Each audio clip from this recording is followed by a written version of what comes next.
घर की दहलीज पर कदम रखते ही खाने की खुशबू आने लगी।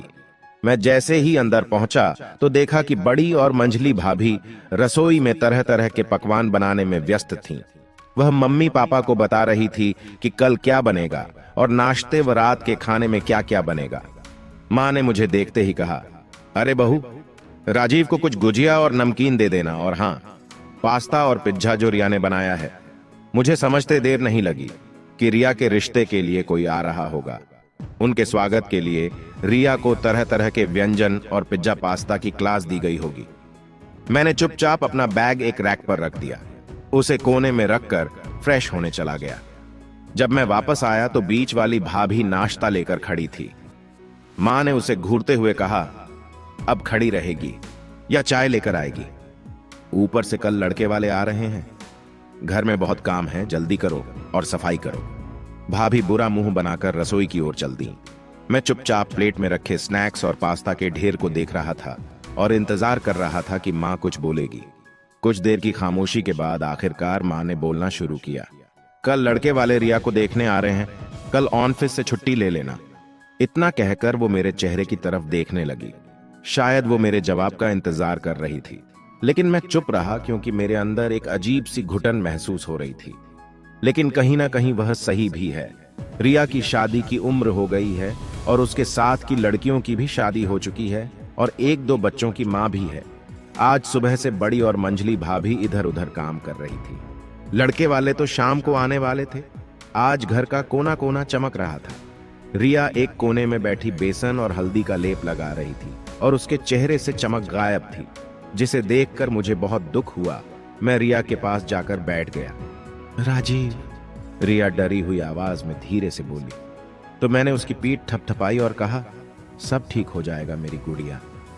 लेकिन अंदर ही अंदर मैं डरा हुआ भी था। उसने भी ना कहा तो मेरी भोली बहन का क्या होगा? उसका दिल और हिम्मत दोनों टूट जाएंगे। लेकिन होनी को कौन टाल सकता है?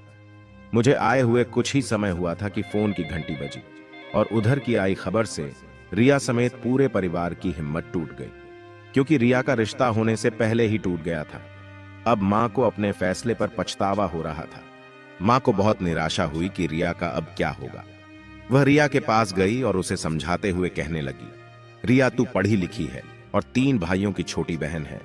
इतनी जमीन जायदाद है, कोई भी शादी कर सकता है। रिया मां की बातों में फंसती चली गई।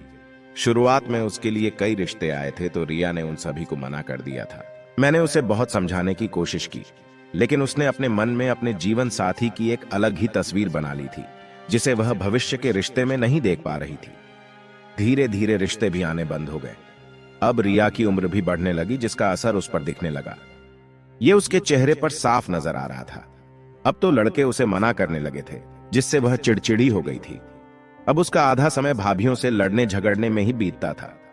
इस रिश्ते के इनकार ने मेरी भी हिम्मत तोड़ दी।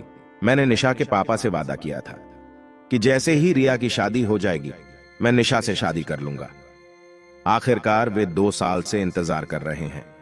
वे कब तक इंतजार करेंगे? मन में एक अजीब सी बेचैनी थी।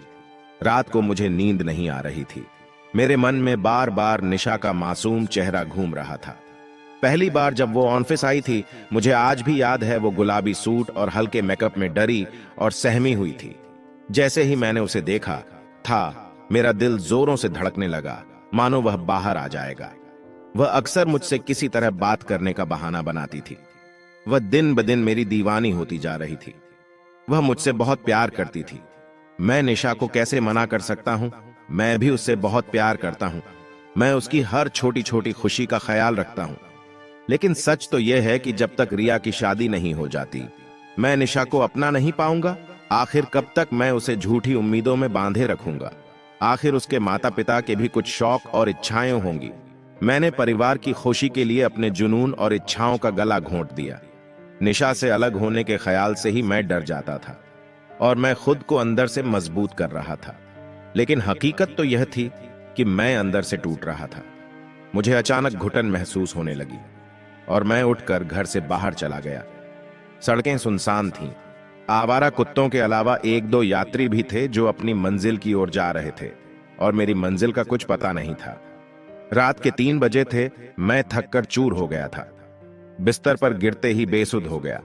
सुबह जब मेरी आंख खुली तो दिन के 8 बज चुके थे। राजीव, तुम्हें ऑफिस के लिए देर हो रही है, मां चिल्लाई। मैं तुरंत तौलिया लेकर बाथरूम की ओर भागा। ऑफिस में लंच ब्रेक हो चुका था। निशा और मैं कैंटीन में बैठे थे, लेकिन मेरी पलकें झुकी हुई थीं। निशा मुस्कुराते हुए बोली, क्या हुआ? तुम एक लड़की की तरह क्यों शर्मा रहे हो? राजीव, मुझे तुमसे कुछ कहना है, कृपया इसे दिल पर न ले। इससे पहले कि मैं कुछ कहता, निशा ने अपनी नाजुक उंगली मेरे होंठों पर रख दी और कहने लगी, राजीव, मैं जीवन भर तुम्हारा इंतजार कर सकती हूं, इस उम्मीद में कि देर सबेर मैं तुम्हारी हो जाऊंगी।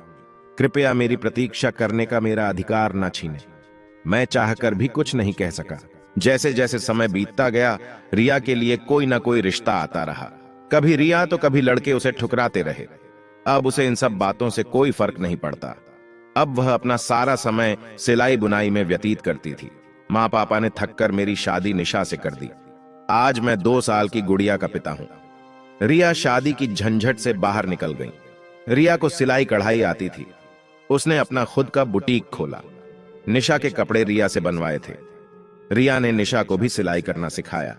सब कुछ ठीक चल रहा था, लेकिन कहीं ना कहीं रिया का अकेलापन मां को खाए जा रहा था। और मैंने भी यथासंभव कोशिश की, लेकिन नतीजा शून्य रहा। अब रिश्ते समझौते पर आधारित थे। रविवार का दिन था, हर कोई फुर्सत में था। पापा और मैं टीवी पर समाचार देख रहे थे।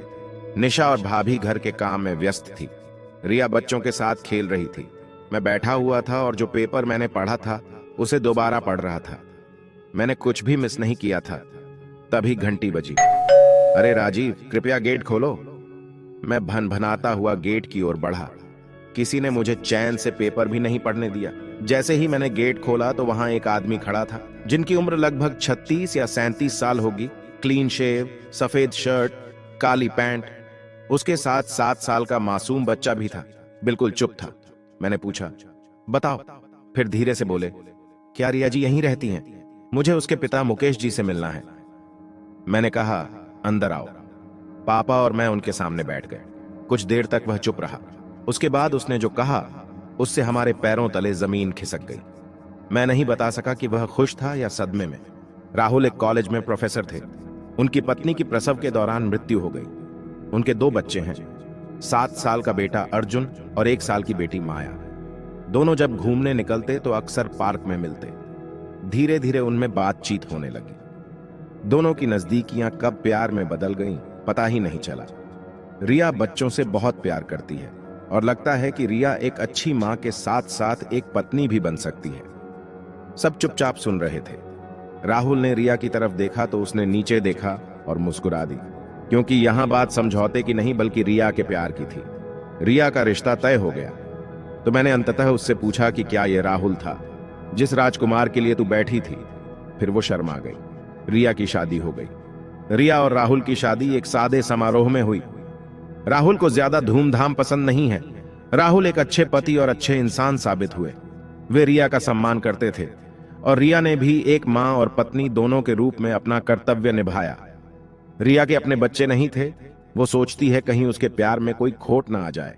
मेरी भाभी और मां ने उसे बहुत समझाया, यहां तक कि खुद राहुल ने भी, लेकिन वह अपने फैसले से जरा भी नहीं डिगी। आखिरकार रिया को उसके सपनों का राजकुमार मिल ही गया।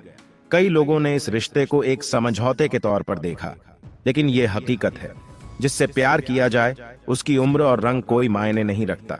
दोस्तों, उम्मीद करता हूं यह स्टोरी आपको पसंद आई होगी। वीडियो पसंद आए तो इसे लाइक करके चैनल को सब्सक्राइब कर लें और बेल आइकॉन को दबाना ना भूलें, जिससे आने वाले वीडियो का नोटिफिकेशन आप तक सबसे पहले पहुंचे।